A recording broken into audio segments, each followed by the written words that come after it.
জয় মা, জয় জয় মা। নমস্কার। পূজা পদ্ধতি ক্রিয়াকর্ম চ্যানেলে আপনাদেরকে সকলকে স্বাগত জানিয়ে শুরু করছি আজকের বিষয় আসন শুদ্ধি নিয়ে আলোচনা। পূজারই একটি বিশেষ অঙ্গ আসন শুদ্ধি, কারণ যে আসনের মধ্যে উপবেশন হয়ে আমরা পূজা আদি কর্ম, ক্রিয়াকর্ম, নিত্যকর্ম করছি বা জপা আদি কর্ম করছি, সেই আসনটি শুদ্ধ করে নেওয়া আমাদের একটি আবশ্যিক কর্ম। তাই আসন শুদ্ধি বিষয়ে আজকে পূর্ণাঙ্গ আলোচনা করব মন্ত্রের অর্থ সহিত সুন্দরভাবে। তাই ভিডিওটি সকলকে অনুরোধ করছি প্রথম থেকে শেষ পর্যন্ত দেখুন, এবং প্রত্যেকবারের ন্যায় এবারেও আমি বলছি যে আপনাদের মতামতটি জানান, কমেন্ট সেকশনে যে আপনাদের মতামত জানান। যদি ভিডিওটি ভালো লাগে অবশ্যই অন্য কাউকে শেয়ার করতে পারেন, এবং যদি সাবস্ক্রাইব না করে থাকেন এখনও পর্যন্ত অবশ্যই সাবস্ক্রাইব করে চ্যানেলটির সঙ্গে যুক্ত থাকুন ভবিষ্যতে এরকম আরও অনেক ভিডিও পাওয়ার জন্য। তো শুরু করছি আজকের মুখ্য বিষয়বস্তু, আসন শুদ্ধিকরণ মন্ত্র। প্রথমে পূজার জন্য বা নিত্যনৈমিত্তিক কর্মের জন্য অথবা জপাদি কর্মের জন্য যে আসনে আপনি বসছেন, সে আসনের নিচে দক্ষিণ দিকের মাটিতে ত্রিকোণমণ্ডল অঙ্কন করুন। ত্রিকোণমণ্ডল অঙ্কন আগের ভিডিওতে আমি দেখিয়েছি, চাইলে আগের ভিডিওতে যেয়ে আপনি দেখে নিতে পারেন।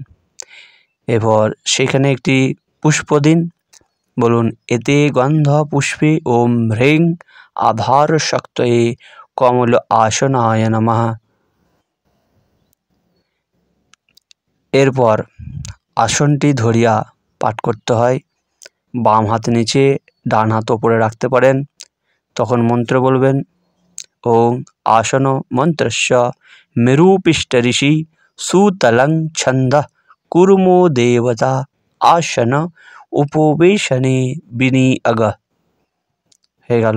এরপর আপনি করজোড়ে মন্ত্র পাঠ করুন ওং পৃথ্বী ত্বয়া ধৃতা লোকা দেবী ত্বং বিষ্ণুনা ধৃতা তঞ্চোধারয় মাং নিত্যং প্রবৃত্তং কুরু চ আসনম।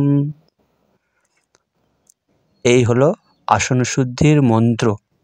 এরপর এই যে সমগ্র মন্ত্রটি আসন শুদ্ধির জন্য আপনি পাঠ করলেন, সেই মন্ত্রটির একটি সারসংক্ষেপ বা অর্থ আমি আপনাদেরকে বলছি।